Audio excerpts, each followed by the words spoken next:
You hear the rain, can you not? It's Christmas. My display. Anyway, who cares? Um, this is the KZ. It is the KZ S1.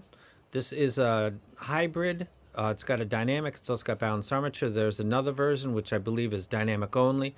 If I had all of the things in the world that I wanted, I would have got the dynamic only, just for the hell of it, because I'm in a dynamic kind of mode right now.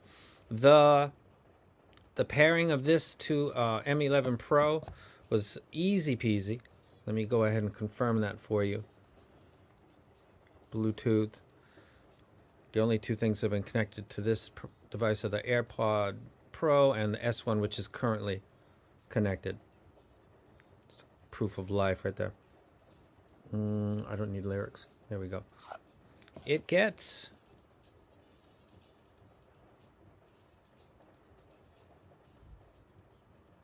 I don't want to do that. It gets then we'll do it regular.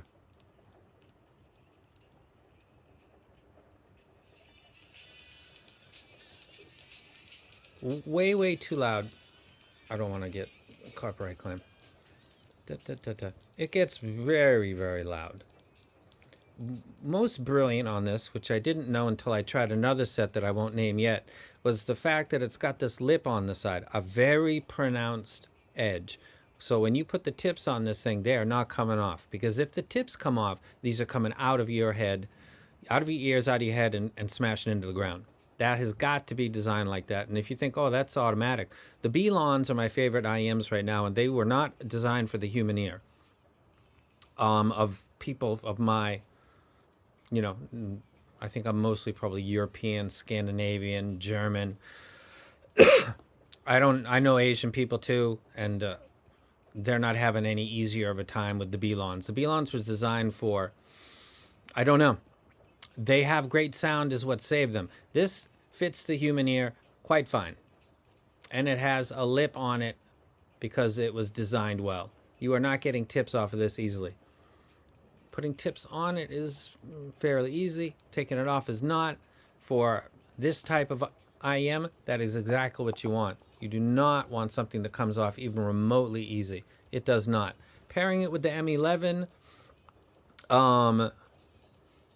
was as simple as opening this up and taking the two out, and they automatically started looking for their first dance partner. And they found it in the M11 Pro. Sonically, the bass is fine. It's not overpowering, which seems to be. I haven't run into like what people might call a bass headset of TWS yet. Because of power, I'm not really sure. These are slightly elevated, but I think that's pretty common for mass consumer targeted goods. The issue for this would be, and if there were, would be in the treble. And let me give you a particular track.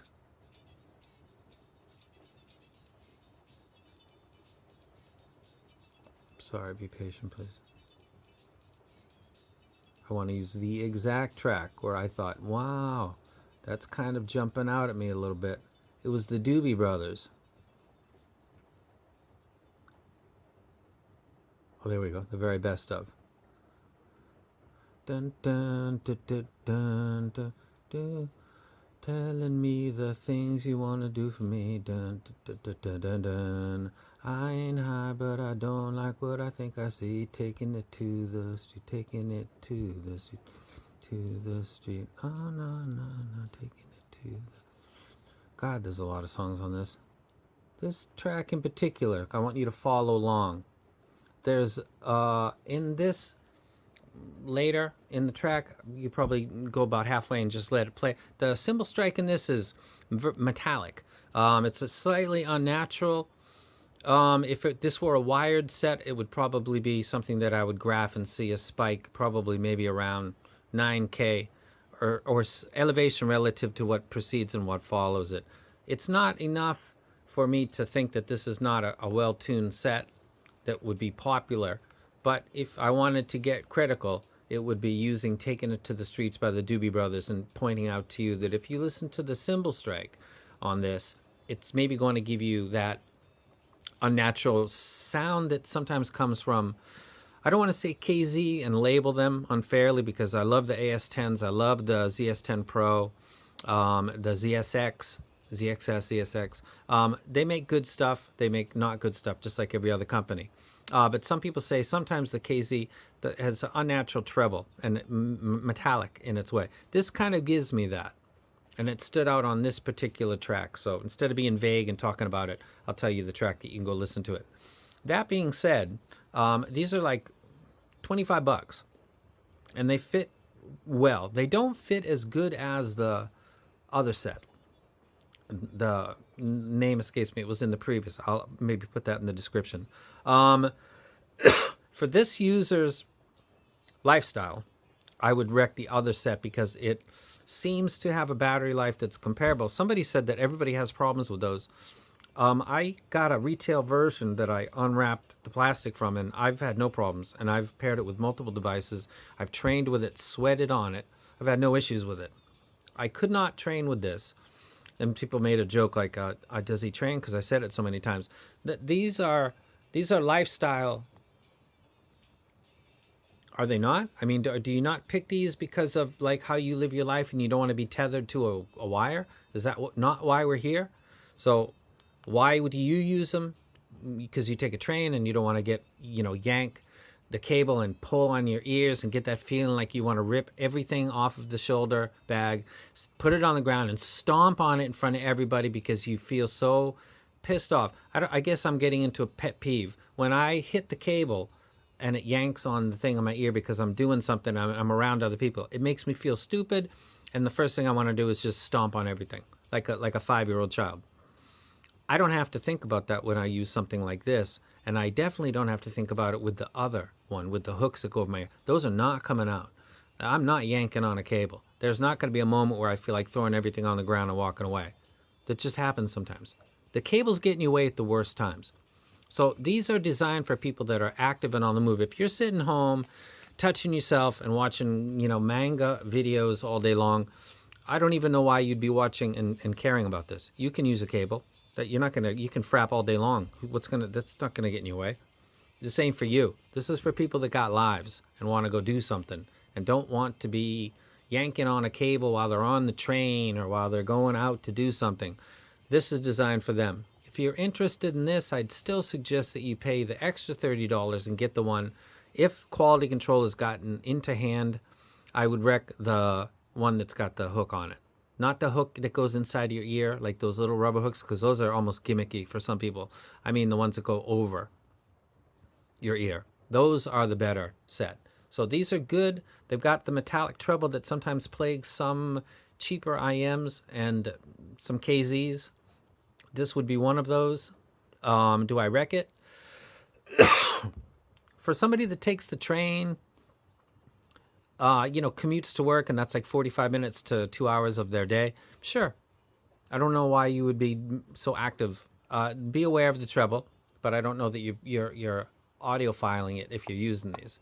If you're leading a slightly more active life, I'd recommend getting the other ones, or getting a set in general that goes over the back of your ear, because you get the benefit of not having a cable, which is the reason that you're not using a wired thing. And then you've also got the benefit of, if you're running to catch up to something, you drop something and you tip your head quickly to one side to pick it up, it's not coming out. This would be close, even with foam tips. Though I gotta say, they did design it well. That nice little hook is very nice.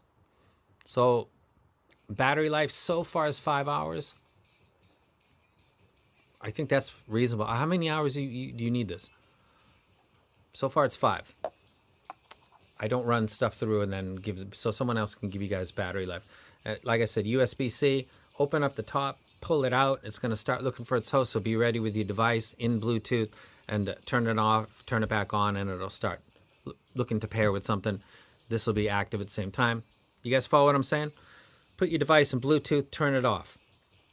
turn Bluetooth back on at that same moment, remove these from their holder or anything that you're pairing, because that's the way to do it quicker. There's a lot of people that leave Bluetooth on and then try to pair their device. It always seems to work easier for me to turn Bluetooth off, to set into pairing mode and turn Bluetooth back on, because it's going to look, it should be looking kind of all the time, but I guarantee it's looking when I turn it back on.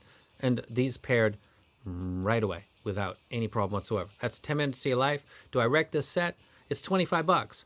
It's hard to buy dinner for 2 people at a decent restaurant for 25 bucks. Just consider your lifestyle. That's all. And people have been wrecking some other things for me. I think I'm going to go for stuff that is similar to this in its design, which is essentially an IM with no cable. There's other big, fat, nasty looking things that just are way too big and don't need to be that big. I'm not interested in those. These are good. KZ did good with the design. They're functional. They're practical. The sound is, you get what you pay for most of the time. And in this case, you do. I still think that the other one with the hooks on the back for the 10th time, you really ought to check those out if you haven't. Just double check if they've got another. The KZ's always got, whatever the next version of that is, I would probably be wrecking that. Hopefully the quality control issues that they went through are fixed, because that is a genuinely good set for training. I just got that in. And I'm out. Merry Christmas, by the way. Shows live on stage for hoes yelling my name. To be precise, ripping